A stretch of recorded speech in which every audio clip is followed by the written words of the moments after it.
This is Sportish. Do it better. This is Sportish.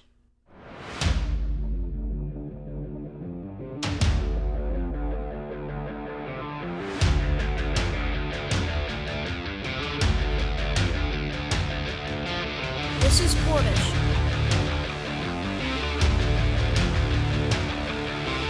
This is Sportish.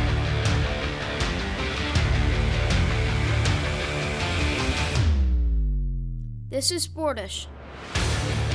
This is Sportish on For the Fans, FTFnext.com, YouTube, and wherever podcasts are served. You have plenty of access to our opinions. My name is Geoff Brault. He's Dr. Keith Strudler, Director of the School of Communication and Media at Montclair State University. Our producer is Mike Wallace. And folks, sit down, take a deep breath, and settle in, because at the top of episode 54, Keith, we have no time to waste. We have to make the biggest announcement in Sportish history. Yes, I know, I don't believe it either. This is bigger than the time that we announced our next episode would be a 45-minute deep dive into the Netflix reality show Too Hot to Handle. Yes, this is bigger and better than that. And I hope, Keith, but I don't think I have set the bar too high for the announcement that we are about to make. This is the moment, folks. You will remember where you are when you hear this news, because this could be the match that ignites Sportish on a rocket ride to the moon. Keith, how are we going to get there?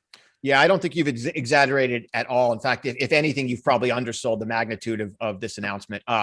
As you know, Sportish over the course of the past year has brought to you this wide range of sports, and really and brought stories that you might not have known about, and certainly given you depth of reporting. And we try to bring you truth. We try to bring you integrity. We try to bring you the full range of emotions that sport brings to the table. That said, we haven't entirely done our job. One of the things that you probably know, if you're a patron of Sportish, particularly if you watch us on the YouTube channel on FTF, on For the Fans, FTF.next, or the FTF YouTube channel, you're probably well aware, if you're one of the legions of followers of the FTF YouTube channel, that there's a partner organization. Of course, the organization that owns FTF also owns the greatest lacrosse network, I dare say, in the world, in the country that it leads the lacrosse voyage, the United States. LSN, Lacrosse Sports Network, a partner of ours in sports broadcasting. We've been asked by the good people at LSN to join them in solidarity and to become part of that lacrosse family. And of course, we couldn't say no to that.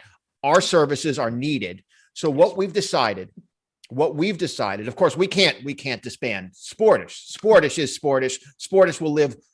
Let's be clear. Sportish will live past us. I mean, we will at some point. I mean, well, as long as Jay Friedman lives past us, yes, Sportish will live past us. So, Sportish, of course, 2020 guest of the year, and yep. I guess it's fair to announce it now. Our fill-in should one of us. He's the godfather. He's I suppose the godfather of Sportish. I suppose he is like a child sitting on a trust fund, literally waiting for one of us to die. So that aside, we have decided for a small segment in each show, a couple of minutes each show, Sportish will go lacrosse-ish. Mm-hmm. We will be taking, over the course of the next year, a lacrosse journey. Now, right now, Geoff, you and I know exactly nothing about lacrosse. Could you give us the depth of your lacrosse knowledge, Geoff? Tell us everything you know. It is exactly nothing. Well, I guess it's slightly more than nothing. I do know that lacrosse is the national sport of Canada, but that's it. I don't know why some people have the small stick and other people have the big stick. I don't know whether the game is played in halves or quarters. I don't know if there's a mercy rule. Yeah. I don't know if you have to wear special shoes. I know the goalies wear sweatpants, but I don't know if it's out of laziness or necessity. So we don't know a lot. And I will say one of at least my biggest trepidations, Keith, and I think you feel the same way, is when we were approached to essentially, as you mentioned, join the lacrosse family. I was quite nervous because I don't know much about this family, but it turns out that is actually what the announcement is. The announcement is that we are joining the family. Now, the family necessarily hasn't asked for us to join it. No. However, we're coming. We're coming to the cookout. We're coming with eyes wide open. And I hope that the lacrosse world will embrace the journey that we are about to go on to become the biggest lacrosse fans that we can become. Yeah, well, I'm sure they will. And of course, we've brought along some experts in the field to make sure that we are not doing this alone. And one of our big announcements is our first Sherpa is someone that's, I think, well known in the lacrosse community, the owner of Hit the Net Sports in Acton, Mass. None other than John Regan. And I don't need to tell you how important he is to your community, lacrosse fans. I, of course, grew up of relative privilege and went to an Ivy League institution. So I've been around the sport, just hasn't sunk in much yet. I expect that will happen soon. It probably will come faster to me than it does to Geoff. I mean, it's my people. So I will. You are genetically predisposed to lacrosse. Yes. I would not be surprised if maybe you pick up on, say that lacrosse maneuver that all the kids are doing these days a little bit faster than I do. Well, I happen to know, just to let you know where I am, I happen to know that in lacrosse, unlike soccer, you can run behind the goal and still score. Lesson one. So there's some things I know, but here's what's going to happen. We are going to be taking the voyage from lacrosse novices to full on lacrosse experts by the end of this year. And we're going to end that voyage. Can I, maybe lacrosse, maybe intermediate. Do we have to get to full expert? Is that we're going to get biting off a little bit more than we can chew? Look, we have 52 weeks plus or minus to get 52 weeks ish to get there. And while we will spend 2 to 5 minutes on the air each week doing this, we're going to spend 23 hours we're going to spend 6 days and 23 hours when we're not on the air dedicating ourselves to the craft. And so we will be, this is not a part-time avocation for us. We're going to be all in the lacrosse world. This journey will end at some point around a year from now at the NCAA championships, wherever those are going to be held, at the lacrosse NCAA championships. I don't know if we're going to be calling the championship game. That has yet to be announced. We'll be available for that. Obviously, we have the chops to do it. We'll have the content knowledge. So if we're asked, we're asked. But regardless, we'll be there in the press box. We'll be there celebrating the end of our voyage. And we're so excited. We're going to be bringing you folks along with us. We'd like you to enjoy the world through our eyes with a childlike wonder as you either learn or relearn the lacrosse ethos, for better way to put it. The way you'll be able to follow this journey, other than just waiting during Sportish, which is what we encourage you to watch the entire 48 minutes of Sportish and wait for those 2 to 3 minutes where you probably used to wait for the robot interlude, which is now no longer because we've vanquished the robots. You also will be able to go to the LSN YouTube channel. Well, they'll be posting each step of our lacrosse journey there. And so great ways to follow us as we go through this lacrosse journey. A lot of emotions are stirred up in me at this moment, Keith. I feel like when you take your first step up Mount Everest, that's a cacophony of feeling, right? Yeah. I don't know if I'm nervous, excited, scared, prepared, right? Because I do feel like much of my life has led me to this moment, but that doesn't mean that there's not some trepidation here. This is a big thing that we're doing, a big thing that no one asked for. No, no one asked us to do it, but they'll be thankful when we do. That reminds me that the first time I did an Ironman triathlon, it was daunting.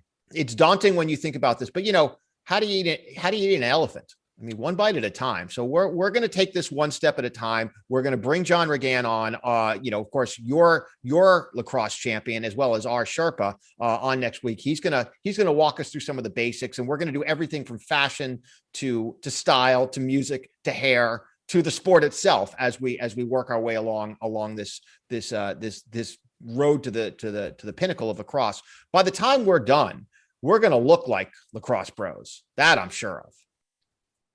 You may not have enough hair. That wasn't part of the initial pitch. Are we sure that that's? Because I don't know if I look great in like lime green. Sorry, are we already insulting the lacrosse community? Are we doing what we said we wouldn't do, which was to wade into the easy stereotypes? That's what we aren't going to do. We're not going to do that. We're not going to do that. That's not what we're here to do. It's what we just did, but we're going to be better than that. We're going to be better than that in the future. Or do we have to issue our first apology to the lacrosse world? Well, we're going to say from now on, we'll save all our insults for Ruby Tuesdays and in the Olive Garden. We'll save our insults for the people that want them. So I'm excited. I know we've got a show to do now, but I hope lacrosse community, I hope you're as excited as we are. And we look forward to seeing you on, shall I say, the pitch? Where do we see them? Oh, the Just the field? the field, the turf, Yep. the See you at the match. or the game. Now, that's our big news. I hope it goes over better than the big news that came out of Europe over the last few days, and that being the news of the Super League, the top clubs in European soccer trying to break away from their domestic competitions to essentially start their own closed shop and get paid billions upon billions of dollars to do so. That news, Keith, did not go over very well. There was almost rioting in the streets of some major European cities against the Super League. The Super League is dead. It lasted about 48 hours, full disclosure. We tape on Tuesday nights, so this is a developing story. It seems like, as of now, that the Super League is going to die an ignominious death. But, if something is to happen between now and when you're hopefully enjoying this program on a Thursday afternoon, keep in mind that we are, we're experiencing that. Just, it's a different time. It's a different time. Bear with us. But as of now, Keith, it seems like the Super League is dead. There'll be a lot written about the Super League. There'll be some documentaries, I'm sure, that'll be enjoyable and worthwhile to deconstruct in the later days. I'm sure the New York Times is already working on a full expose of the life and times of the Super League. They obviously wanted to, as many people have put it, Americanize the sport. They wanted to create this absolute top of the top, like the NFL is the top of the top, the NBA is the top of the top, where there would be no relegation. Teams would be set. There would be some guarantees. They'd be able to know exactly how much they're going to make. They'd play in prime time, right? They'd keep the riffraff out and so forth. And they'd remove one of the things that we actually like about European soccer, because I've become a bit of a European soccer fan. I was not years ago. I have become one as my kids have gotten more and more into soccer. I enjoy it very much. We get up on weekend mornings and we watch Premier League. We watch Italian soccer. We watch all of it, right?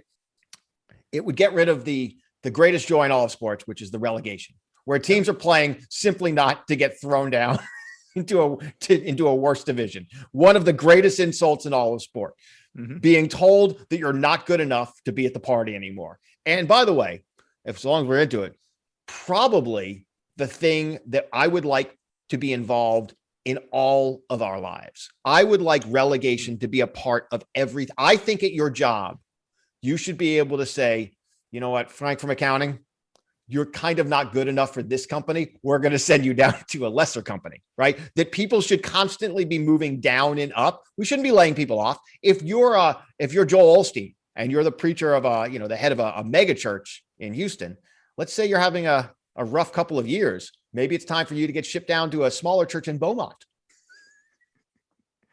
Now, here's what scares me about. Listen, a small part of me would love to see that become part of the fabric of society here in America. That's the only way, by the way. That's the only way with Sportish moves up. That's the only way Sportish moves up. Yeah, but here's what scares me, Keith. It's also the only way the Sportish moves down. And I got to tell you, I feel like we're a lot closer to the relegation zone than we are to the Champions League. Who's chopping at our ankles? Like, who is it? Is there some show we don't know about? I don't think the problem is who's chopping at our ankles. I think the problem is I think the problem is the ankles are above us. I think we need to get our own house in order. We're struggling to score points here. We're just trying to put points on the board and move up in the table. Right. And I'm concerned that if we make this a thing, that pretty soon you and I are going to be on public access in Cedar Rapids, and nobody wants that. Least of all, the fine people of Cedar Rapids. They don't want that. They don't want that. Could you imagine if we got shipped down to public access? And by the way, if we're going to be on public access, we're going to start calling it community television and give it its due. Let's not insult. One of America's finest institutions. The idea that any bozo off the street can just walk into a building and turn on a camera and be on TV. That is as American as it gets. Any loser can go into some library in Kansas and just flip on the camera and start screaming conspiracy theories. That is what American media is all about. And you know what? If we have to drop to that to get ourselves back up to the top, we'll do it. But that we will refer to it as, we'll give it the respect that it is due. It is community television. It is not public access. I will say the day that someone or someones are able to just go and buy a camera and plug it in and put some shelves behind them and start talking and get that crap aired on any kind of platform is the day that I walk away from media forever, because that is unacceptable. There needs to be some kind of filter and a gatekeeper that prevents garbage like that from happening. Do you think you could just order up some studio lights on Amazon and get a microphone stand and maybe make some mugs with your face on it and suddenly you have a television show? Like, No. Do you think that's how it happens? No. Because as soon as we start letting any Yahoo with a teal shirt and an Oilers helmet or a brown bookshelf with some bobbleheads on it talk about whatever the heck they want to talk about and force feed that down America's gullet, is the day that we have gone too far. That is a day where I will exit society and I will say that we have erred. We have erred and we must be punished for our transgressions. Yeah, what people don't understand is this thing you're watching, Sportish. Think of it like the Titanic. The glamour, that's the tip of the iceberg. It's everything that's underneath the water that you don't understand that has gotten us to this point. That's actually what's going to kill you. It's not the show; it's everything else. So circling back to the Super League. So it's interesting that it is now gone. Look, I'll be quite honest. I like the idea of, I like the Champions League. Obviously, I enjoy the idea that all of these teams can play each other, and in many cases, look, some of these national leagues are not competitive at all. The French national top league is not, it's not competitive. And there's places in Serie A or in the Italian top league. There's some places in Southern Italy where I don't even think they know what time the games are going to start. I mean, it's not like they're playing competitive soccer with Roma and with Juventus and some of these other, Inter Milan and so forth. There is a fairly pronounced divide, right? The other thing that's interesting is a lot of people in the US seem to have just despised this concept, but it happens anyway. So let's think about college football. Let's think about, in many ways, you can think about the parallel between what was happening in European soccer with what happens in college football. For whatever reason, right, Division I college football has not divided permanently into its natural divisions. In other words, there are 5 conferences, right, that actually matter, the super conferences, right, the Power 5 that basically decide everything in college football. And then there's another 60 plus 70 teams that get to call themselves North Texas, North Texas, of course. They get to call themselves Louisiana Lafayette. Let's just insult the entire Sun Belt. Let's just go. Keep naming them. Lamar. I'm just rolling. No, Lamar's won AA, I think. So regardless, all of these schools, right, that get to have their games, they get to pretend that they have a chance to play in the college football championships. Boise State, like you don't. Fresno State. I'm just insulting everyone. I mean, the issue is Boise State actually did, but I get. But they still didn't. They still didn't. They still didn't play in a major bowl. I mean, at that time, but there wasn't a playoff. They're not getting into a championship series. The point is, right, there's something. Obviously, the same thing that's happening in Europe is the same thing that happens here in the US, which is, at least in college sports, which is we like to have the illusion that everyone has the opportunity, right? Right. The illusion that everyone has the opportunity. At some point, college sports, and we're kind of imagining this will probably happen sooner than later. And we've talked about this quite a bit. At some point, the 5 power conferences are going to be like, we don't need the NCAA.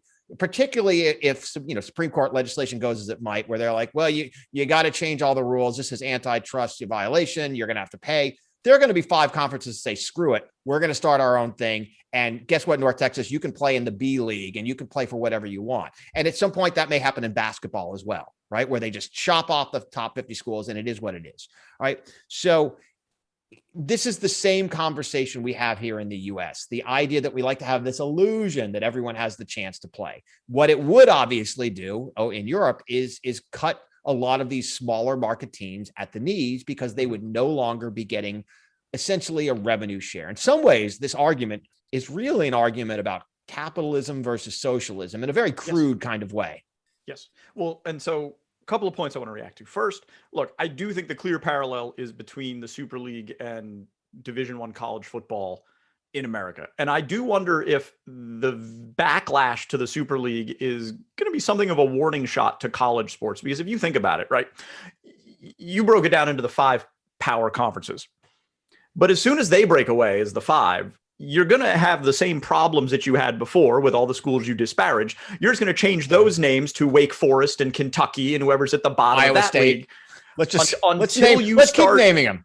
Until you start chopping off teams until you get to 5, right? You're going to get to Alabama, LSU, Notre Dame, Clemson, and Ohio State. And by the way, I believe at least 2 of those have been in every single college football playoff. So you can just keep lopping away until you get to those 5. And that's sort of like what the Super League tried to do.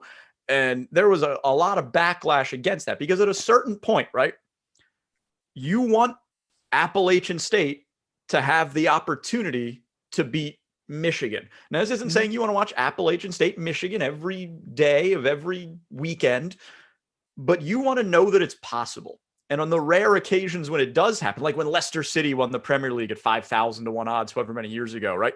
You want to know that that possibility exists. Also, you know what makes, say, an Alabama-Clemson matchup a lot less special? When it happens 3 times every year. And that's what was going to happen with this Super League is all these matchups that everybody wanted to see. And they absolutely are the best matchups in soccer. One of the strangest things about the Super League is everybody suddenly got very defensive about possibly losing their Burnley-Sheffield United match.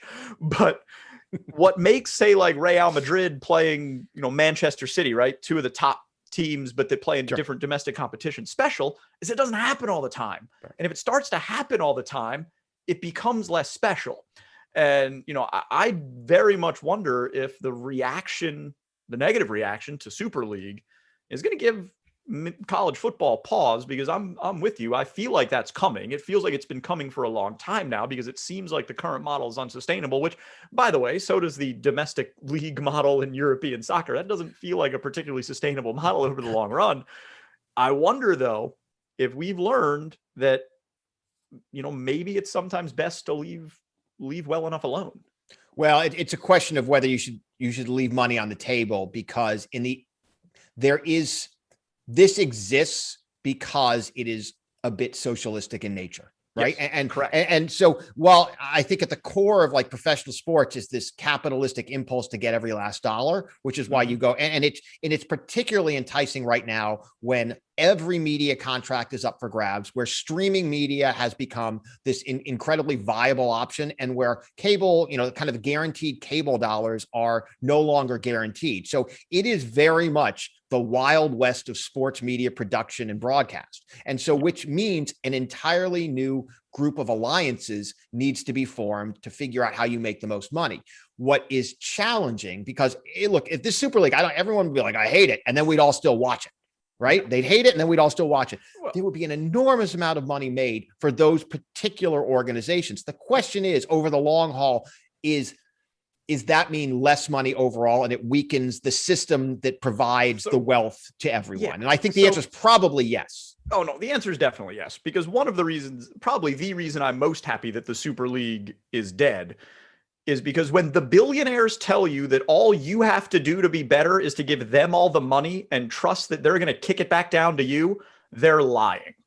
So I'm really, really happy that when the 15 billionaires got together and said, look, guys, you give us the $5 billion and we promise we're going to make it so great for the rest of you. It's going to be better than your wildest dreams. Those things need to be stopped immediately. So that is why I can put up with a lot of the, let's say, disingenuous statements that were made from people against the Super League. This idea that somehow European soccer is this, bastion of the proletariat where it's this like fair and open and game that like anybody has access to. Like that's not exactly true. Right.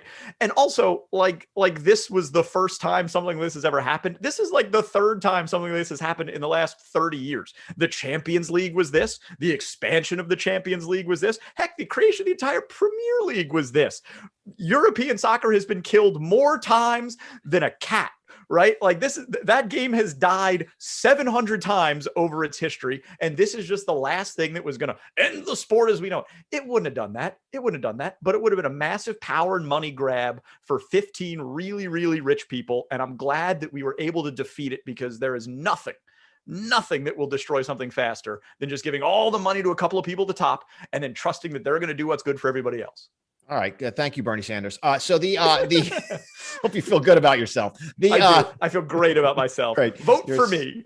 Self-righteous. All right. So the flip side of this is a lot of us in the U.S. really love the NFL, and the NFL works because there's certain quality control. There's salary caps, which are very high. There is guaranteed, like the Saints know they're going to be in the league next year. They do not let other teams in. They squash any league that tries to compete against them. They squash like a bug. See USFL, XFL, on and on and on. So while we may fight it, and I feel like I'm now being forced to defend the indefensible at this point. This is the position I like my co-host in. Yes, Keith, go ahead. Tell me about how those billionaires are going to save us all.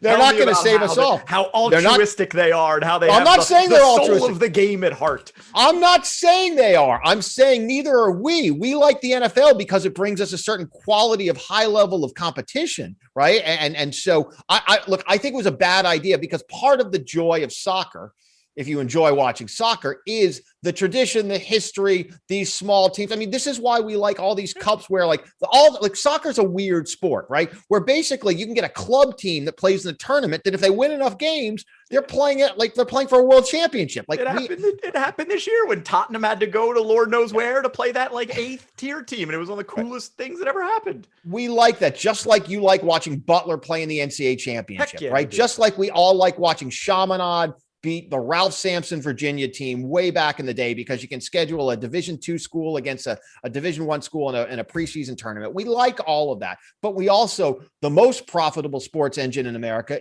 is the NFL, which looks a lot like what they were trying to create in the Super League. So I'm arguing something I don't believe in. I'm doing it just to present, just because you went on your left of Lenin, your crazy land, I believe we shouldn't even have income in this country. I believe we should all donate our money back. Like, you love to sound like you're all kind of crazy liberal all of a sudden. Wait till they come for your money. I really went out on a limb there saying, let's not give billionaires more money. Ooh. No, I'm just saying you just made yourself a man of the people. I mean, look at you. Look at you. Are you marching in the streets? No more Champions League. No more Super League. By the way, let's also think. I mean, so everyone loves to get all self-righteous about everything, right? I get it. It's easy. But so, all right. The other thing is the thing that they also have to realize, these super organizations rarely work. You can count them on many, how many bands has this worked out for? I mean, yes, the Traveling Wilburys. Sure, it worked out for them. Worked out for who? The Traveling Wilburys. I don't know who that is. Yes, you do. No, I don't. It's a super group. It was like all these old guys. Like I think Tom Petty was in it. And Tom Petty? He was great. Yes. Look up the Traveling Wilburys. Why would he leave the Heartbreakers? No, this was a super group. I think Europe was a super group. The band Europe was a super group. There have been all of these. There's always Europe from the Final Countdown. Europe. I think they were a super group. Why? Who was in it? What was so super? Wait a minute. You're telling me that they had to take the top talent from a bunch of other bands to make the Final Countdown? That was their magnum opus? That's exactly what happened. There have been a series, you probably don't even know it. You don't even know it, but there have been very few examples of when groups have come together to form like a super alliance, right? This has happened. So it's very hard to do. It worked for Europe. It worked for the Traveling Wilburys. Like, I think I'm saying or that did correctly. It did. Oh, it did. Well, it's all right. Everything's going to work out fine. Yeah, well, you know that song? Well, it's all right. Going at the end of the line. I don't even know the words. I'm just going to hum along. Do you know this song that I'm singing incorrectly? No. So there have been, now this also brings me to another issue. And we talked about this a little off air. What I think there are opportunities to create super organizations for other things. So while you may disparage because you're a common man of the people who's about to go on a voyage with the lacrosse community to become a little bit more Vineyard Vines. So you, us common folk going to the lacrosse games. So no affront to the lacrosse community, of course. I know. But regardless, make it a half hour without insulting lacrosse again. Well, they stopped watching. So they're gonna have to beat it out of us. You know what the segment that you're waiting for, the one where they teach me how to be a lacrosse goalie. We're all waiting for this.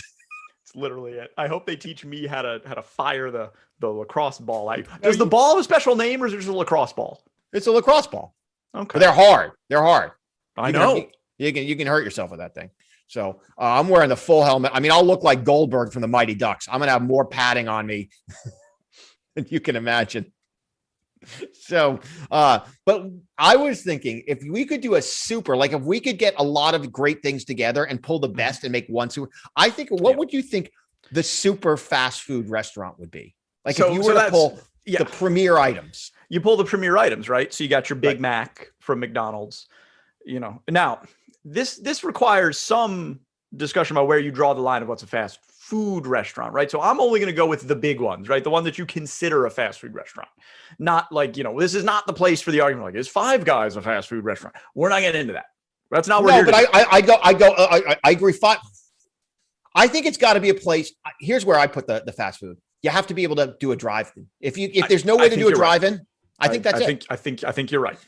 If they can't figure out how to get it to you in your car, it's not fast food. Right. If I have to walk to pick up my order, you've asked me to do too much. Fast food's more than a food. It's really a lifestyle. And that lifestyle is I'm going to exert as little energy as possible to shove this grease down my pie hole. Right. So it's the Big Mac from McDonald's. Obviously your fried chicken and your mashed potatoes from Kentucky Fried Chicken. Wait, hold on. Let's time out. Because the chicken, I know, look, and this is difficult for me as a vegetarian, of course, although newsflash, in an earlier attempt to try to do this episode, I went on like a 10-minute rant about eating a pilot when the plane crashed. Yeah, that's in the Sportish Lost files. Well, one day they're going to unearth the lost episode. I'm going to release. It will literally be about Keith's cannibalism. We did like 10 minutes on it, folks. It is scary how often Keith thinks about eating other people. It's just if the plane has gone down, why would you wait until the body is cold? You should eat it right away. Yeah. The issue is, what if you get rescued in the next couple of hours? Then they're like, you've already started to eat the pilot. We jumped right to the punchline. Because we don't have that kind of time. We're doing a super league of fast food items. And this is going to be great for you as a vegetarian. It's not going to be great for you as a vegetarian. So we got the Big Mac, we got the KFC fried chicken. Yeah, but hold on. You're going right to the fried chicken from KFC. In my area, my turf in northern Bergen counties, there's the chicken wars seem to be on here. Yeah, I got a Chick-fil-A, there's a Popeyes. Hold on. Totally different. The Chick-fil-A chicken is different than the Kentucky Fried Chicken. You're not getting a bone-in chicken at Chick-fil-A. That's a chicken patty. It's a delicious chicken patty. I understand. It's a chicken patty. It's not a fried chicken. These are different things. There's room for both at the end. No. All right, but hold on. But this is going to be there's only however many teams in the league. My point is, what I don't understand is there's a lot. I mean, literally, those of you that know Northern Jersey, Route 17, it's kind of the lifeblood of I believe, America. And everyone knows 17 that runs very close to my house. There's the Kentucky Fried Chicken, which oddly is it's a joined Kentucky Fried Chicken Taco Bell situation. Correct. Which is really, that is a heart attack. Just looking for, they have an angioplasty hanging on the wall at that place. All right. So you've got the Kentucky Fried Chicken, you've got your Popeyes, and you've got your Chick-fil-A just in rapid succession of one another within a couple miles. The Popeyes line is unduly long. The Chick-fil-A is a parking lot. I mean, there are police officers that have to keep the order because there's so many people waiting for their food.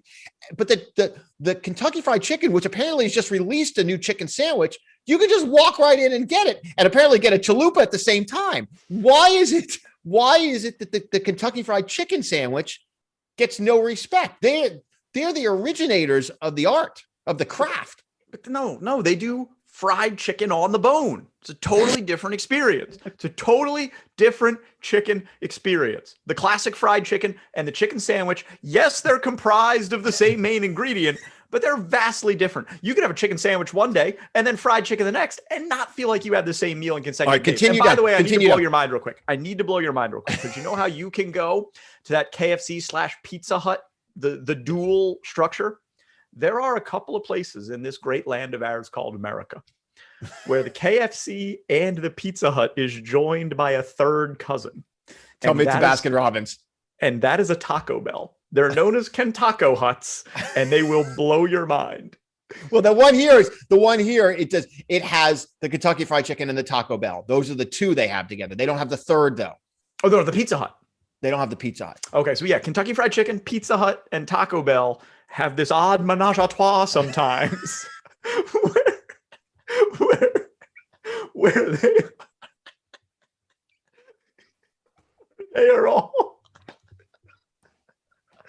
are all available under the same roof. I don't know why I said it with such an accent, with such flair. Also, I think of nothing, Keith, nothing that would prevent a menage a trois more than a stop at a Kentaco Hut.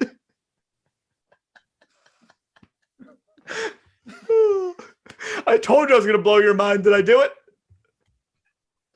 I mean, not for nothing, but if I'm going to go deep into this, since you brought us here, before we got on the air, I actually asked you, what's the thing that you would be willing to wear a diaper to? Because you had explosive diarrhea, because it was such an important event. And you kind of went down that road in your explanation of that restaurant. So I've also seen around here, a Burger King recently decided to co-lease space with a Dairy Queen, which I thought was brilliant. Oh. But it's interesting. What happens? It's very interesting because it's like the whole royal family has come together.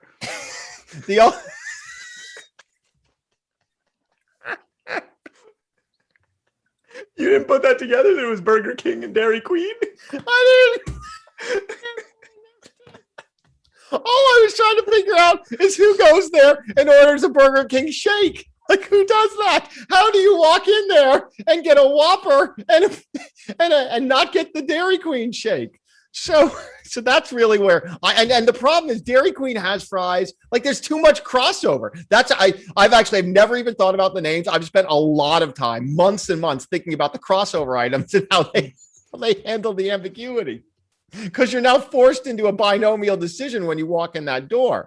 So let's think. An item I think should be on there. Stick with me on this because I don't have a lot of skin in the game because I'm a vegetarian, so I just want the impossible everything and obviously the fries. How do you feel about the Jamocha shake from Arby's? I don't know what that is. I'm not convinced that Arby's is a real restaurant. I know they got the funny commercials and they've got the hats, but I can't be certain that I've ever eaten at one. And I don't know if I know anyone that has either.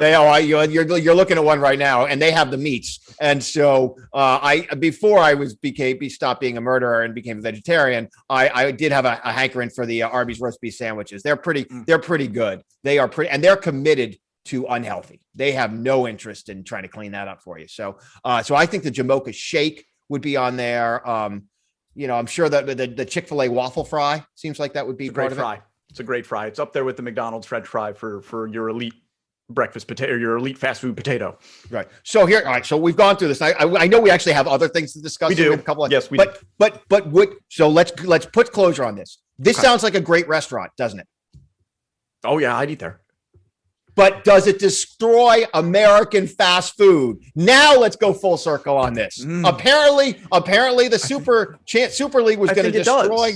I think it does. If you take fried chicken away from Kentucky Fried Chicken, why is anyone going there? What are you going there for? But just build one of these in every. My point is, don't demonize the concept completely. Don't demonize it completely. All right, let's move on to our next stop. We've killed this time. Okay. Yes, we have. All right. We started this show 54 episodes ago during a global pandemic, and we wanted to chronicle sports return after it shut down in the pandemic. So this started during a pandemic. Now, Keith, we must chronicle an epidemic that was reported on in the New York Times this week. Okay. There is an epidemic of average Joes out there at YMCAs and rec centers that feel as though they can beat former NBA or even current WNBA players at basketball. And I feel like we need to do a public service announcement and tell them that they cannot. No. You are not better than anyone who has ever earned a paycheck to play a sport. Please stop embarrassing yourself. If you see Brian Scalabrine at the YMCA, do not ask him to play basketball against you.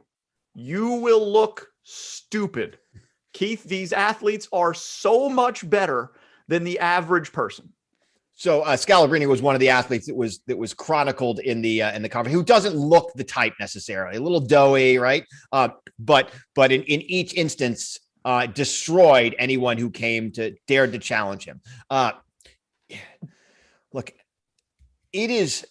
I once asked a friend of mine who was far more involved in basketball than I, and I've never been a great basketball player, but I once said, hey, like your average, not even average, but a mid-major, not even a great college basketball player. If at my best basketball when I was younger, if we played on one, what would the score be? And he said, whatever that guy wanted it to be. Just a Division I back, because he was like, you will never, if he doesn't want you to get a shot off, you'll never get a shot off. Because the difference in speed, in everything, like just the difference in precision and speed is so pronounced that it's literally like playing another species. You have absolutely there's no chance. The other thing that people don't realize is when you make it to the pros, you have gone through the gauntlet a gazillion times, right? Everyone has the best kid. Like right now, we're in our soccer thing, and I think my kid's great. Like he's a great soccer player. So I think he's the best on whatever, our little town or something like that.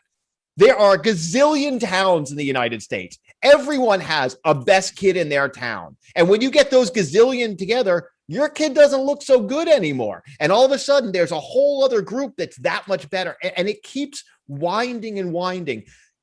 Just like when you look at youth sports, how do you know a kid that has a shot at playing like high-level D1 or even better than that? They basically are embarrassing everyone else they play against. Like when Chris Webber had to play like 8th grade basketball, where it was silly. Like it looked silly when he was playing against other people. That's A. So people do not realize the gulf, the divide, what they had to go through. The other thing is, this tends to come from like your average Joes who never played even a relatively high, never played college sports or something like that. As we talked about, I was a college track and field, college cross country. I was a halfway decent triathlete. I was, I guess, kind of an elite amateur at some point. The better you get at something, the more you realize the divide between where you are and the people that make a living. I used to people were like, hey, you're pretty good at this. Have you ever thought about doing it for a living? I was like, you don't understand what looks like a small distance or a small amount of time between me and those people who do it professionally is the Pacific Ocean. Like there is zero, there is nothing. There's no drug I can take. There's no surgery I can get. We are different species. That guy, and I, once was allowed to race in a pro field in a race. It was the most humiliating, awful experience of my entire life. The minute the gun went off, it was like they were gone. They were just gone. People had left. I was alone in the water. Yes. I mean, look, you've done a very good job illuminating the physical differences, the skill differences. That doesn't even take into account the mindset difference. To get through that gauntlet that you described, to reach the highest level, you have to have such a competitive mindset that forget the fact that you're more skilled than they are, that that you're mentally tougher than they are, that you're better at the game than they are. You're also psychotically competitive if you're able to reach a level like the NBA. Yeah. And so just the fact that you would challenge someone who would run through a wall rather than lose to you put you already so far behind the 8 ball that people, you can forget about the skills disparity sometimes. Just the fact that that guy would bite your head off sooner than he would lose to you in a game. Most regular people aren't that way. They're like, it's not that serious, guy. It's just the why. He's like, well, you came up to me and said you thought you could win, so now I have to destroy everything about you.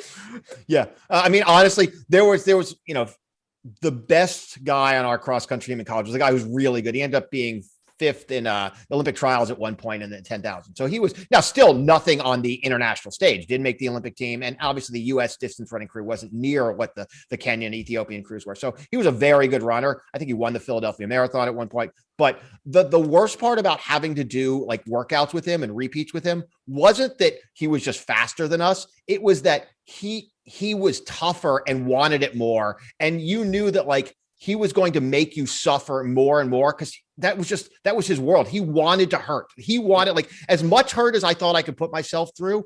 And that was one thing our coach always said to us during meets. He's like, that guy in front of you, the only thing I can tell you about him is that he's hurting worse than you are. And you always like, well, he's just better. I'm like, no, he actually probably has more guts than I do. Like he's probably willing to put himself through more agony, is more competitive, will run me over to fit. Like that is the reality. At that elite level, they are all tough as nails. I don't understand. Well, this is also like when people would be like, I'm going to get into a fight I'm going to pick a fight with Mike Tyson in a bar. Oh. Yes. And we've talked about how the only thing dumber than being like, oh, let me challenge O'Donnell Foyle to a game of one-on-one is I could take a punt from Mike Tyson. You would be dead. Forget in the hospital. You would not draw another breath if he truly unloaded upon you with peak force. God, it's one of my large fears in life is having a professional boxer decide that he had a grievance that he wanted to settle physically with me. It's a horror. I mean, Chris Mannix did that. You know, Chris Mannix did a great piece once when I can't remember. It was like a flyweight boxer. He actually went to box against him. And I remember talking to him about it and Chris, he trained for it. Chris was bigger than this guy. Mm-hmm. And he's like, I just wasn't prepared. And this was with gloves. I wasn't prepared. And it's a small guy. It was like the speed with which these punches just kept coming. Yeah. He was like, it wasn't just that they were hard and they hurt, which they did. It's like there was nothing you could do. Like there was nothing in his wheelhouse to stop the repeated motion. This guy just unloading on his face whenever he wanted. And that's the same with basketball. There's nothing that's going to keep them. And this is NBA. This is WNBA. These are athletes who are at the top of their craft. And by the way, I imagine in the WNBA, there's nothing that these women would take greater joy in having some scrub come up to them at a YMCA thinking they were gonna teach them a lesson. I imagine the joy of winning that match is pronounced. Yeah. Now all the people at the YMCA know, Chris Mannix knows just what it's like to make it through an entire episode of Sportish, because that is the beating that you will receive when you come through all 47 and a half minutes with us. Now, lacrosse world, we're coming. We'll see you soon, whether you'd like to see us or not. For our producer, Mike Wallace, and Dr. Keith Strudler, who runs the School of Communication and Media at Montclair State University, my name is Geoff Brault. Don't forget to catch archived versions of this episode at ftfnext.com or on the For the Fans YouTube page. Plus, audio versions are always available wherever you like to access your podcast. Thanks, everybody. We'll see you next week. Thanks for listening to Sportish. See you next time.